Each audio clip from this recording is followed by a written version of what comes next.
Hello learners. I am Roneeta Purkayastha, Assistant Professor, Department of Computer Science and Engineering, SOAT, Adamas University. I welcome you to the session of Maths Functions in Python, or you can say mathematical functions used in Python.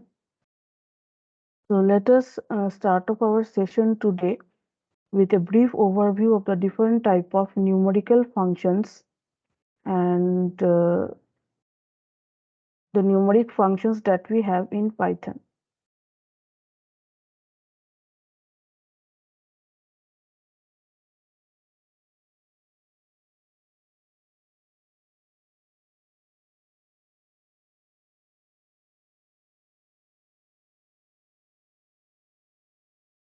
So we will begin our session with a brief overview of the different type of functions, especially the mathematical functions and the numeric functions that you have in Python. We shall practically demonstrate some of the functions like round function, absolute function, power function in Python, and then we will discuss a brief overview of the fundamental data type of strings used in Python. What is its utility?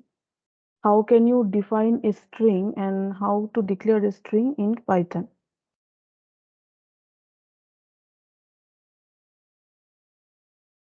So these are some of the number functions used in Python, like ceil, floor, is infinite, is none.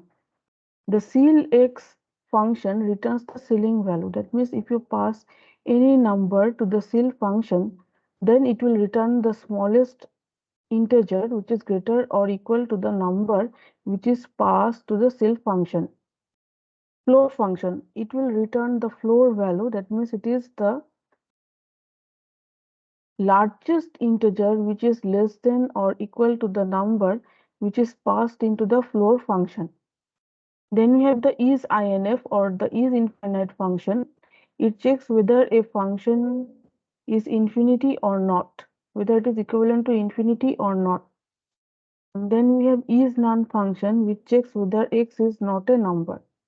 So if you pass a string to the isNone function, so it will return based on the data type of the particular value passed to isNone. It will check whether x is not a number. So if it is not a number, then it will return true.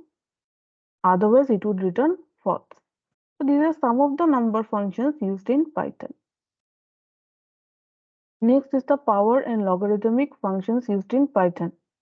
The power function, that is the power function, it returns the x to the power y value. That means it carries two arguments passed into it. The first argument is the base and the second argument is the exponent. So it returns the x to the power y value. That means if you write power 2 comma 3, then it becomes 2q, which is equivalent to 8, right? Then we have square root x. So square root x returns the square root of the particular number passed to the square root function. So if you write square root of 4, then it would return 2. Square root of 4, 2. Next is the exponential function. So exponential or e is a constant used in mathematics. So it just finds out the exponential value of the number passed to the particular function. Then comes the logarithmic function. So in the logarithmic functions, you have log x comma base. So it returns the uh, log of x to the base which is given or mentioned in the logarithmic function. If the base is not mentioned in the logarithmic function, then the default is the base e. Next is the log 2x. So it returns the log of x where the base is 2. Next is the log 10x. It returns the value of log of x to the base 10, right? So the last three are all the logarithmic functions used in Python.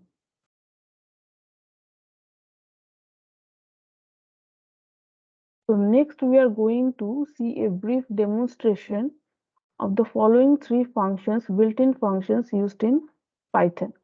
Now, what is a function? Functions are some of the procedures which are already coded, which are already developed by the developers, and they are stored into a package. So we have a package called math in Python, which we have to import in the beginning of the program. So as soon as you import the math package into your program, these functions become available, right? So we have the round function, absolute function, and the power function, which we are going to demonstrate shortly. So what is the round function? The round function is such a built-in function in Python which is used to round numbers to certain number of decimal places. The number of decimal places will be mentioned in the parameter list in the round function. So it follows certain rules for finding out the rounded up or round down value. For example, here you can see we have passed 2.3 to the round function. So it will be remaining 2 only, since we know that to the right of the decimal point we have a digit which is less than 5. If it is less than 5, then the particular number to the left of the decimal point would not be rounded up. So 2 remains 2, and round 2.7 in the next example. In the next example, we have round 2.7. So here we have a digit which is greater than 5 to the right of the decimal point, which is greater than 5. So it will be rounded up. So if it is rounded up, then the digit which is there to the left of the decimal place 2 will be rounded up. Since the digit we have to the right of the decimal point is greater than 5. So 2 becomes 3. Now, next you might be wondering that what will happen if we pass 2.5 or 3.5 to the round function. So here it follows a particular strategy which says that if after the decimal point we have 5 and we have a digit to the left of the decimal point which is even in nature, then the number would remain the same. And if it is the odd, means the digit which is to the left of the decimal point is odd in nature, then it will be rounded up. So let us see a practical demonstration of this particular example, right? So let us open the prompt and open the Python ideally. Python, so we just write Python -n idle lib z.py. So I've just named the file as z.py. Py is the extension.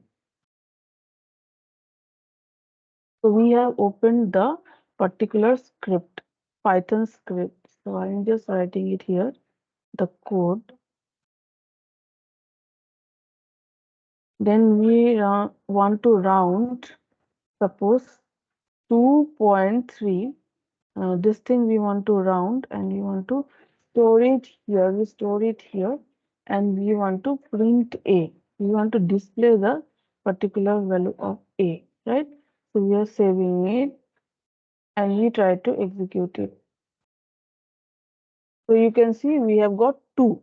So why we got 2 for this 2.3? Because the digit which is to the right of the decimal point is less than 5. So the digit to the left of the decimal point would remain same. Okay. Now what will happen if you have a particular digit which is greater than 5 to the right of the decimal point? Let us change it to suppose 89, 2.89, and check what output we will get. So 2.89 has been rounded up to 3. Why 3? Because I already told you the digit we had to the right of the decimal point was greater than 5. Okay, so I hope it is clear how the round function works. Now let us see the next scenario. Now we will see the next scenario, which is the having 5 as the last digit to the right of the decimal point. So we have 2.5 here, and we have another variable b, to which we are storing the round function of the number 3.5. So we will save it. Now we'll check the output, what we will get. So we need to also write the print b statement. Okay. So there are two print statements, means we are going to get two values corresponding to the two print statements. So let us execute. So you can see on the screen that we have got the 2 as the output and 4 as the output. So why it is such? 2 we got because the number was even to the left of the decimal point, and we had 5 as the ending number as to the right of the decimal point. So it remains same. This strategy is known as the round tie strategy. Then we have 3.5. So this 3.5 was rounded up to 4. It was rounded up to 4 because the digit to the left of the decimal point, right to the left of the decimal point, it was odd in nature. So it was just rounded up. So this particular strategy is followed when we have the um, floating point number ending in 5. Based on the odd or even nature of the digit, the left of decimal point, it is decided what will be the outcome, right? So I hope it is clear to you what is the round function doing here. So this is the round strategy which I have already mentioned. So Python 3 rounds numbers according to a strategy called rounding ties to even. So what is a tie? So tie is any number when the last digit is a 5. Okay. So 2.5 and 3.1415 both are ties. These are tie of numbers because both are ending in the digit 5.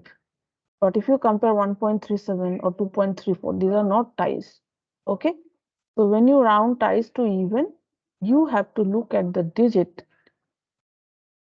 to the left of the last digit in the tie. So you have to look at the immediately one place before the decimal point to the left and check whether it is odd or even. Do not need to compare the full number to the left of the decimal point. You will just check the digit which is to the one place to the left of the last digit in the tie. So accordingly, if it is odd or even, the outcome you are going to get. So next is the absolute function. Now, what is this absolute function used for? Absolute function will always return the magnitude of the parameter which is passed to the ABS function. It will always return a positive number. Even for a negative number passed to ABS, you are going to get a positive value. So absolute of 3 will return 3. Absolute of minus 5 will return 5. So how you got absolute of minus 5 is 5? Because it will return minus of the. So if it is a negative number, it returns minus n. So minus n means minus of minus 5, which becomes plus 5. So it returns 5. The summary is that you are always going to get a positive number out of uh, absolute function, which checks the magnitude of the particular parameter passed to the absolute function. Now let us see the demonstration of absolute function next.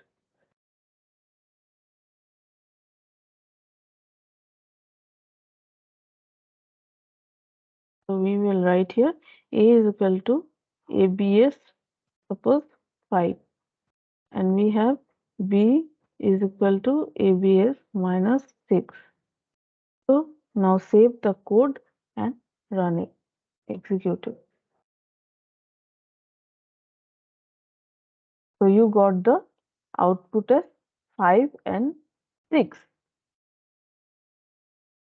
For the two print statements, we got two outcomes, which is the 5 and 6.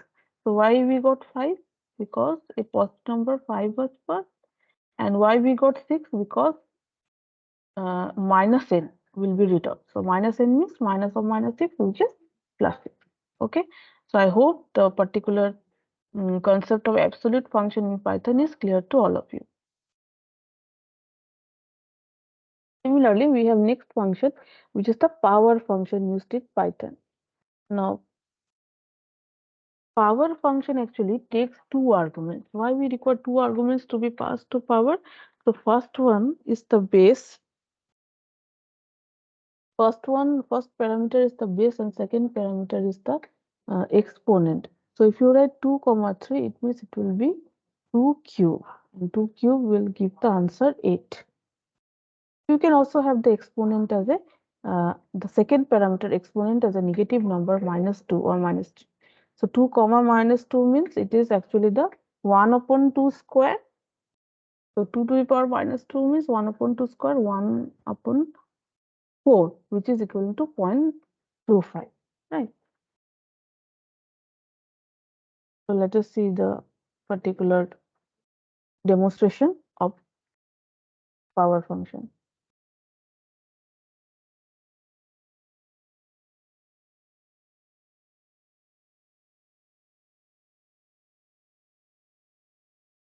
Five comma 2 if I pass and remove this print b and save it and execute it. We'll get 5 square as 25, right?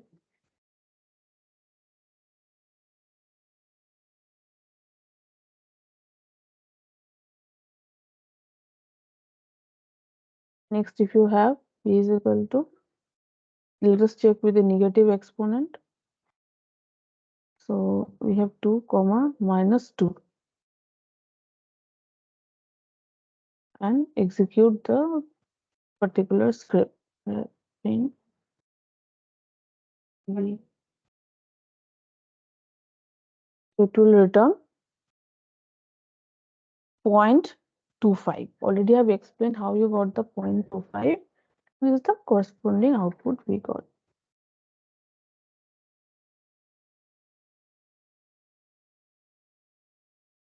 Now you must be wondering what is the difference between the power function and the exponentiation operator that we studied. So the power function actually takes an additional optional third argument. So the third argument, what it is done? The first is the base, first parameter is the base, second parameter is the exponent. So 2 cube will be done, which will return 8, and 8 will be done, it will be modulo the third argument, which is the 2. So 8 modulo 2 is 0, because 8 when divided by 2, the remainder is 0. That means the equivalent expression for power 2 comma 3 comma 2 is x raised to the power y 2 raised to the power 3 modulo z modulo 2, and hence you get the output. So this is the major difference between the power function and the exponent function.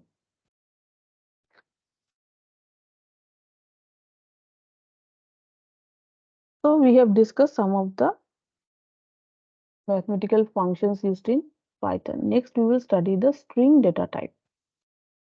So apart from the primary data types that we have in Python, like integer, float, complex number, we also have the string as the one of the fundamental data types. It is known as the primary data type because it can be broken down into smaller values of a constituent type. So not all the data types are fundamental in nature. Like we have class, object. So these are not the fundamental data types, right? So string data type, it is used to represent text.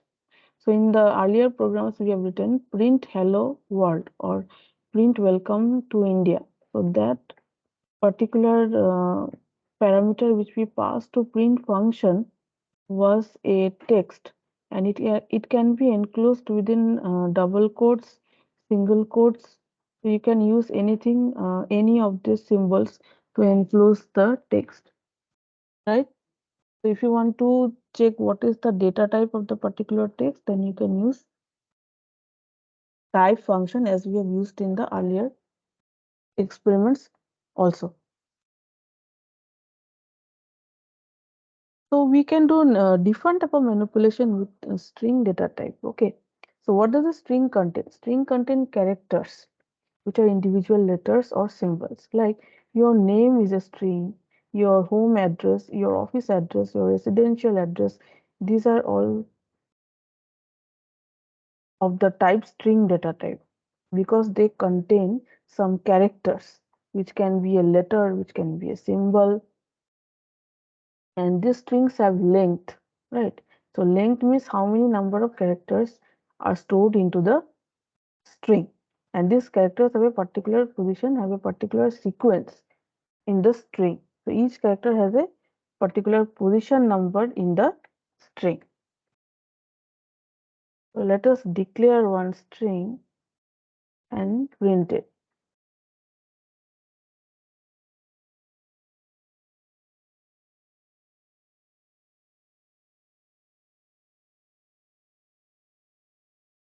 So we will write here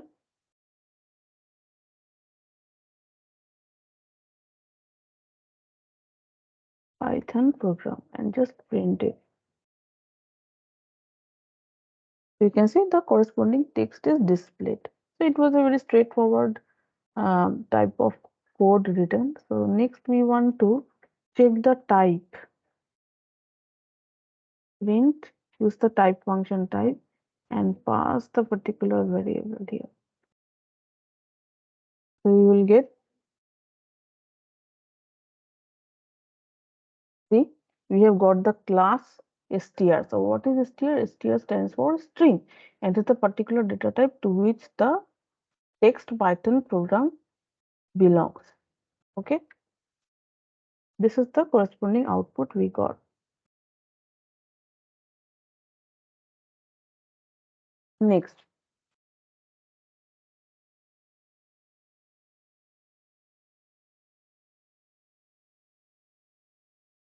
next is that I've already told you that this text can be surrounded by single quotes or double quotes, right? So there is no difference between them.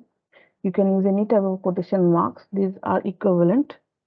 These are the string literals. Whatever you are um, assigning to the particular string, that is known as the string literal value. Now, next is the length of a string.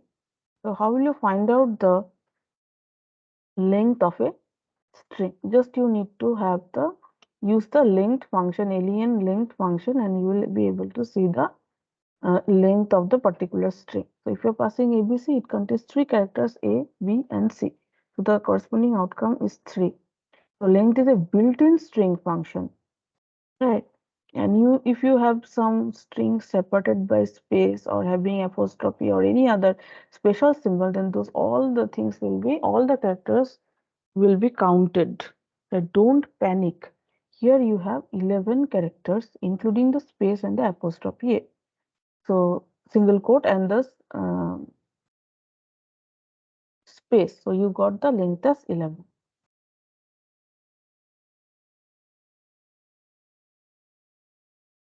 So next is a multi-line string. Multi-line string means suppose you have to declare one lengthy paragraph into your Python program. You cannot take the full paragraph and store it into a single line inside a variable because the PEP8 style guide suggests that it should not contain more than 79 characters including spaces. That means 79 characters is the maximum limit that is used in a single line for a paragraph. So more than 79 characters are stored in this particular paragraph. So how will you now declare this into the string data type? It is actually violating the PEP8 style guide. Okay. So one of the approaches, you take less than 79 or 79 characters, and terminate it with a backslash. You terminate it with a backslash, so this will just split the paragraph into multiple lines. So double quote here and double quote in the beginning and double quote at the last.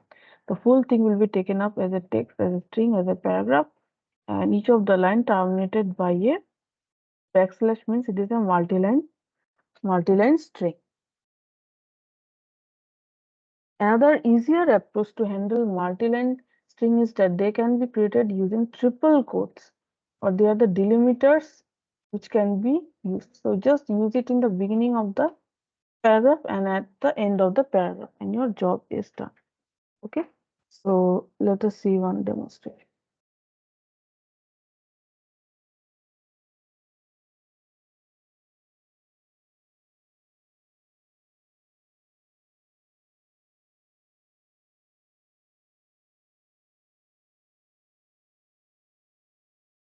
So I'm writing some sentences over here.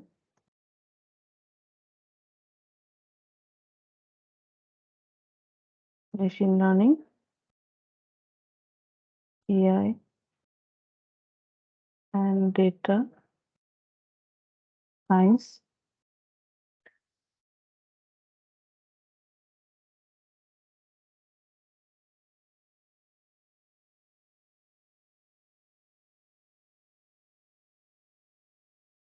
So what I can do, I will just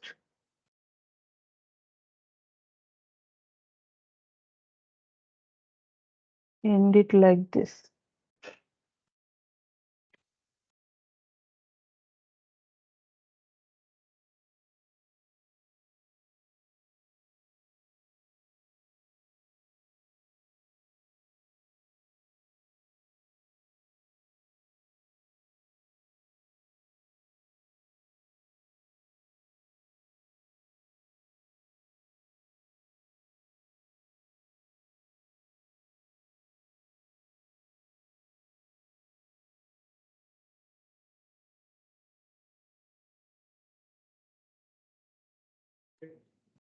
So here I'm ending it here.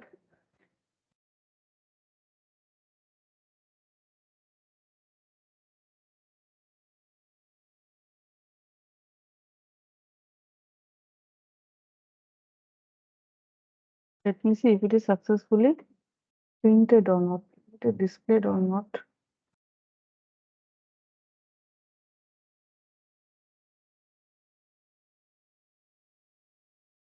Okay, save it.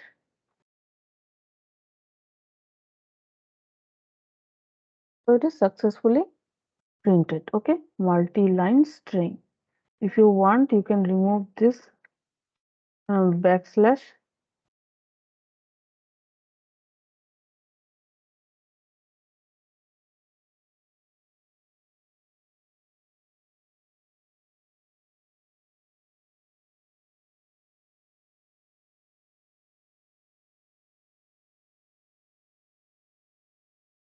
And you can use triple quote here. Triple quote in the beginning and triple quote at the end. So if you execute it,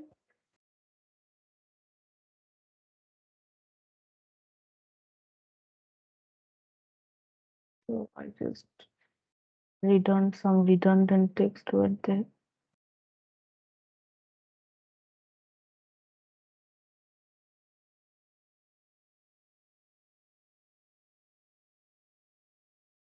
Okay, now I removed the redundant text. See, you got the particular output over here for multi-line string. You do not need this. Actually, this was for the previous program. I'm just running it for you, executing it for you once again. So you can see that we have got the particular output here. Okay. So going back to our topic, these are certain references I have used for the presentation. So let us sum up our session. We started off with a brief overview of different numeric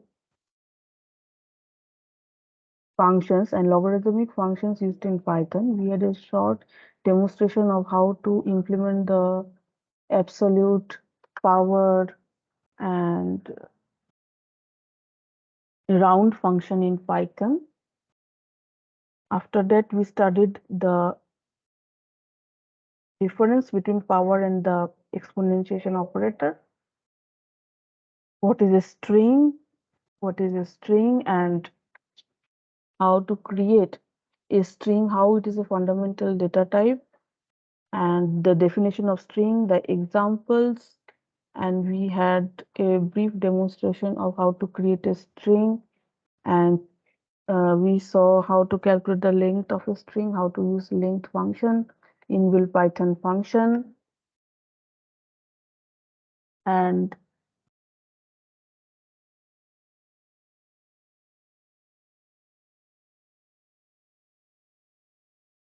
also we have seen the multi-line string, how to create a multi-line string, how to create a multi-line string using backslash at the end of each line of the multi-line string, or you can use the triple quotes at the beginning of the paragraph and at the last of the paragraph. So you need this type of multi-line strings are used frequently in NLP experiments. You must have heard about the natural language processing, which is a buzzword nowadays. So there we have to handle different documents and paragraphs and lengthy text. So what you can do, you can just use this approach to handle multi-line strings, right? So I hope you have understood the particular topic and you got to learn so many new things. Thank you for your participation, and in case if you have any doubt or query, you can write to the mentioned email ID. So with this, I'm ending the presentation. Thank you.